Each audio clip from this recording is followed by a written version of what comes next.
Hello नमस्कार। मैं doctor Surendra खंसली ज्योतिष आचार्य ज्योतिष की इस नई श्रृंखला में आप सभी लोगों का स्वागत करता हूं।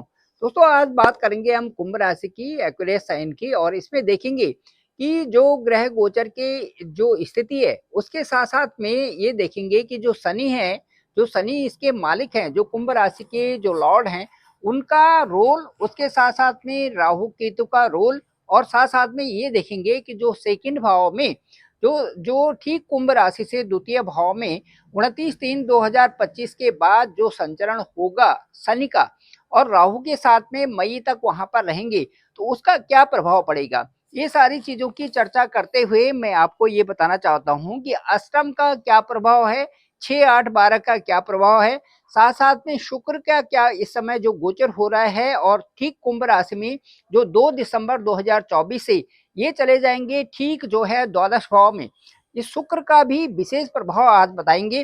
साथ साथ में जो सूर्य हैं, जो आपके ठीक दसम भाव में बैठे हुए हैं, उनका प्रभाव, और गुरु जो बकरी होकर के अभी आपके चतुर्थ भाव में है, उनका प्रभाव, साथ साथ में मंगल जो देवता हैं, जो मंगल ग्रह हैं, ये आपकी कुंडली के ठीक अष्टम में बैठे हुए हैं और 21 जनवरी तक वहीं पर रहेंगे, उनका भी प्रभाव साथ साथ में सारा ये देखते हुए पूरी कुंडली का विश्लेषण करते हैं।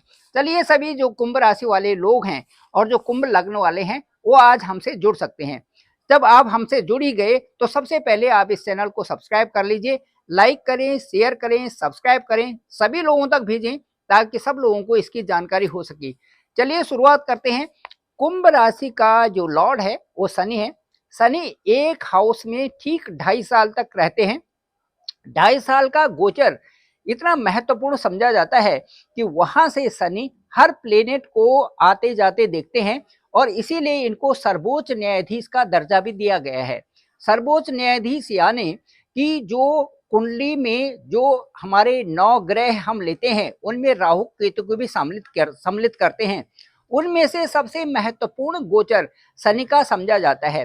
शनि पूर्वार्ध से भी संबंधित है, और शनि हमारे पूर्व जन्म से भी संबंधित है, क्योंकि सारी जो न्याय की प्रक्रिया होती है वो केवल केवल केवल और केवल शनि को ही प्रदान की गई है। शनि के जो 2 पोर्टफोलियो हैं, उनमें से नंबर 1 शनि की ढैया और नंबर 2 जो शनि की सड़साती है, दोनों का जो इफेक्ट लाइफ में होता है वो देखने लायक होता है, क्योंकि उसी प्रक्रिया में शनि ने जो जातक है उस इंडिविजुअल को ये सिखाना है कि जीवन का मूल रहस्य क्या है, और जीवन के उन रहस्यों को प्राप्त करने के लिए कितनी मेहनत की आवश्यकता होती है। चलिए बात करते हैं। सबसे पहले मैं शनि के ही बारे में कहता हूँ।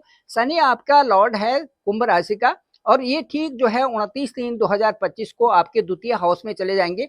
द्वितीय हाउस होता है वाणी का, द्वितीय हाउस होता है आपके घर परिवार का, और द्वितीय हाउस होता है आपके धन का संचय करने का। ये कैसे बढ़ेंगे, कैसे होगा वहां पे, ये तब होगा जब 29/3/2025 को वहां पर शनि गोचर कर देते हैं। हमारे जो शास्त्र हैं उनमें कहा गया है कि जहां पर भी शनि का गोचर होता है, उस स्थान को शनि बड़ा परिपक्व बना देते हैं। अब वो स्थान होगा आपका ठीक द्वितीय भाव, और वहां पर से एक तो परिवार का भाव पुष्ट होगा, दूसरा आपका वाणी का भाव पुष्ट होगा, और तीसरा जो भी आप कार्य करेंगे, कार्य से जो भी आपकी इनकम प्राप्त होगी, वो आपका बैंक बैलेंस बढ़ने वाला है अगले 2.5 सालों में। ये हो गया शनि का। उसके बाद मैं आपसे बात करूंगा, ठीक गुरु की बात करूंगा। गुरु आपके चतुर्थ भाव में है। चतुर्थ भाव से सीधे दृष्टि दे रहे हैं वो दसम भाव को। दसम भाव में इस समय सूर्य का गोचर हो रहा है। सूर्य का गोचर और मंगल का गोचर, ये दोनों दिशा बली हो जाते हैं ठीक दसम भाव में। दसम भाव में सूर्य का गोचर 15/12/2024 तक यहाँ पर रहेंगे, और उसके बाद शिफ्ट हो जाएंगे अगले आपके लाभ स्थान में। तो यहाँ पर एक तो सूर्य का गोचर है, दूसरा वहां पर सीधे बृहस्पति की दृष्टि है। इसका मतलब है जो भी आप कार्य करते हैं, यदि उसमें आपका डिसिप्लिन ऐड कर दिया है, साथ साथ में अपने अनुशासन से संबंधित और उससे आप प्रेरित होकर के ज्यादा मेहनत करना यदि शुरू करते हैं और अनुशासित भी रहते हैं, तो इनसे आपको पैसा भी प्राप्त होगा और आपका संचित धन भी बढ़ेगा। साथ साथ में आपकी मान और सम्मान प्रतिष्ठा भी आगे बढ़ेगी, क्योंकि सूर्य का गोचर 9 और 10 भावों में हमेशा प्रतिष्ठा को बढ़ाता है। ये आपका सूर्य का गोचर भी हो गया। इसके साथ साथ में यदि शुक्र की बात करते हैं तो शुक्र इस समय आपके ठीक जो है 11th हाउस में है, 11वें घर में इस समय शुक्र का गोचर है और ये ठीक 2/12/2024 को, ठीक 2 दिसंबर 2024 को ये आपके द्वादश भाव में चले जाएंगे, कुंभ राशि के ठीक द्वादश भाव में। हालांकि द्वादश जो भाव होता है वो व्ययेश कहा जाता है उनको। व्ययेश मतलब जातक के शरीर का व्यय। तो जातक के शरीर का व्यय कैसे, किस हिसाब से, वो ये समझा जाता है कि जो द्वादश भाव है वो एक हॉस्पिटल के भी समझा जाता है। द्वादश भाव विशेष रूप से उससे खर्चों को संबंधित इंडिकेशन करता है कि किसी न किसी से वहां पर जो भी ग्रह जाता है वो खर्चा जरूर करवाता है। अब खर्चा किस उद्देश्य से और किस एंगल से देखा जाए तो इसको मैं स्पष्ट करता हूं, आप इस चीज को ध्यान में रखिए। यहाँ पर यदि कोई भी सॉफ्ट ग्रह जाता है उसमें हम बुध को भी लेते हैं, तो चंद्रमा को भी लेते हैं, तो उसमें हम जो है बृहस्पति को भी लेते हैं। तो यहाँ पर यदि ये यहाँ पर परिक्रमा करते हैं और परिक्रमा के वक्त ये आपके द्वादश भाव में होते हैं तो आपके खर्चे तो होंगे। और वहां पर शुक्र को भी एडिशन करते हैं, यदि वहां पर आपके खर्चे तो होंगे, लेकिन वो मांगलिक कार्यों में, अच्छे कार्यों में और वहां पर होंगे जहां पर कि आप समझते हैं कि इन खर्चों से आपके मन को कोई भी आघात नहीं पहुंचा है। लेकिन इसके अलावा यदि वहां पर शनि है, राहु हैं, केतु हैं और इस तरह से मंगल हैं, तो जो खर्चे भी होते हैं और साथ साथ में उनका मन पर प्रभाव पड़ता है। तो इस केवल वहां पर जो द्वादश भाव में केवल वीनस का ही एक ऐसा संचरण होता है, वीनस का एक ऐसा गोचर है कि वहां पर जाते हुए 12th हाउस में जाने के बाद वहां पर एक अच्छा इम्पैक्ट दिखाते हैं खर्चे से संबंधित। वहां पर वीनस का मतलब है पैसा, और पैसे के साथ साथ में यदि पैसे के साथ साथ में वो खर्चा भी होता है तो वो खर्चा खर्चा नहीं गिना जाता। उसमें कई ऐसा लगता है कि आपके पास पैसा आ भी रहा है और पैसा कुछ खर्च भी हो रहा है, और खर्च उन जगह में हो रहा है जो कि आपकी आवश्यकता है। आवश्यकता का मतलब है कि आपकी तीव्र इच्छा जब आवश्यकता में परिणत होती है, उन चीजों में आप जब खर्च करते हैं तो वो खर्चे खर्चे नहीं लगती। तो यही आपका उस समय होने वाला है। शुक्र का 2 दिसंबर 2024 को आपके ठीक द्वादश भाव में शुक्र जाएंगे, जो कि आपके लिए बहुत अच्छा यहाँ पर जहाँ प्रभाव दिखा रहे हैं।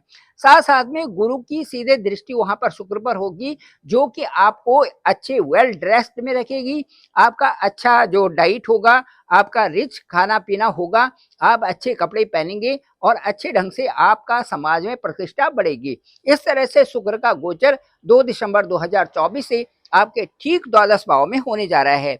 अब मैं आपको बताऊंगा कि जो राहु और केतु हैं, ये ठीक जो है इस समय आपके ठीक द्वितीय स्थान में राहु है और अष्टम स्थान में केतु का गोचर हो रहा है।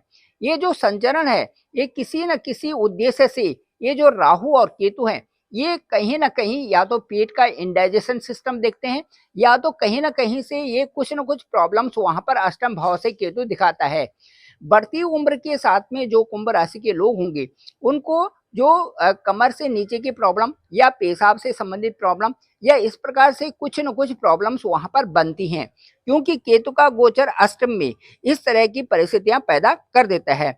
सप्तम भाव के स्वामी जो हैं, सप्तम में के जो लॉर्ड हैं वो हैं सूर्य, और सूर्य जो है इस समय बुध आदित्य योग दशम में बना रहे हैं, सप्तमेश का दशम में, और वहां पर गुरु भी देख रहे हैं। ये इस समय बहुत अच्छी बात आपके लिए हो रही है।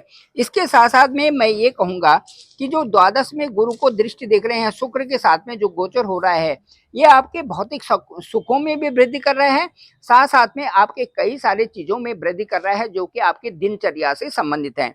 इसके साथ साथ में हो सकता है आपकी कुछ यात्राएं भी हो, और यात्राएं आपकी सुखद हो सकती हैं, संसाधनों से युक्त हो सकती हैं, और साथ साथ में उसमें आपको पैसा जो आने की पूर्ण संभावनाएं इस समय बन रही हैं। शनि की दृष्टि थोड़ा वैवाहिक जीवन में, जहां पर विवाह का स्थान है वहां पर शनि की दृष्टि होगी, और शनि की दृष्टि वहां पर हो सकता है कि कुछ डिस्टर्बेंसेस वहां पर होंगी। लेकिन ये डिपेंड करता है कि आपके साथ में जो आपके पति हैं या जो आपकी पत्नी है, इनका किस तरह से कितना जो है एक ज्ञानी है और कितना ज्ञानवान है, ताकि जो है उन परिस्थितियों को वो जो है बड़ी आसानी से उन परिस्थितियों का सामना कर सकें और उन परिस्थितियों से आप जो है आपको लगे ना कि आपके साथ में इस तरह से इस समय सिचुएशन आ गई है। और यदि वहाँ पर थोड़े अज्ञानी हो या फिर दशा में मैलेफिक हो, यदि मंगल या कोई और जो जो मैलेफिक ग्रह हैं उनका यदि संचरण हो, यदि उनकी दृष्टि हो या उनको उनके साथ में हो, तो ये परिस्थितियां ज्यादा बढ़ जाती हैं। तो इस तरह से जो सप्तम भाव है वो विशेष रूप से प्रभावित होता है इस तरह के गोचर से। अब मैं ये बताऊंगा कि जो भी ये परिस्थितियां आती हैं, ये परिस्थितियां जीवन में आती और जाती हैं। ये जो हमारे जो चारों तरफ जो प्लेनेट चल रहे हैं, ग्रह गोचर की स्थिति हो रही है, ये आते और जाते हैं। इनके साथ साथ में मैं हर एक के लिए बताना चाहूंगा और विशेष करके कुंभ राशि वालों के लिए बताना चाहूंगा कि चावल में कंकड़ और जीवन में संकट, ये आपको खुद ही इनका सामना करना है। इसको खुद ही आपने निकालना है। जीवन के संकट को भी निकालने के लिए आप ही खुद निकालोगे, कोई दूसरा नहीं निकालेगा। और चावल में जो कंकड़ है उनको भी आप खुद ही निकालोगे, तभी ये जो है आपका अच्छा जो है जीवन प्रशस्त हो सकेगा। तो ये सारी चीजें भगवान ने आपको हाथ पांव दे रखे हैं, भगवान ने आपको अच्छा विवेक दे रखा है, भगवान ने आपको अच्छी बुद्धि दे रखी है, भगवान ने आपको अच्छा ज्ञान दे रखा है। उसका सदुपयोग करिए और अपनी दिशा भी ढूंढिए और अपनी जगह भी ढूंढिए, जहां से कि आप पुष्ट होकर के जीवन में अच्छे ढंग से जीवन पर्यंत अपने जीवन को साकार कर सकें। Thank you very much. मैं डॉक्टर सुरेंद्र खंसली, ज्योतिष आचार्य। डिस्क्रिप्शन पे मेरा नंबर है 9868280191। आप डायरेक्ट मुझे कॉल भी कर सकते हैं, मैं आपकी कॉल को पिक करूंगा। साथ साथ में आपकी कुंडली, आपकी नवांश कुंडली, आपकी चरित्र कुंडली और इसके बाद अष्टक वर्ग इन सब का आकलन करके आपके साथ में एक ओवर फोन वार्ता की जाएगी। और जब तक आप संतुष्ट होते हैं तब तक आपके साथ में बात की जाएगी। मुझे लगता है ये ब्लॉग आपको पसंद आया होगा। जरूर आप इसे लाइक करें, शेयर करें, सब्सक्राइब करें, दूरस्थ लोगों तक भेजें ताकि सभी को इसकी जानकारी हो सके। आप सभी लोगों का धन्यवाद, आप सभी लोगों का आभार।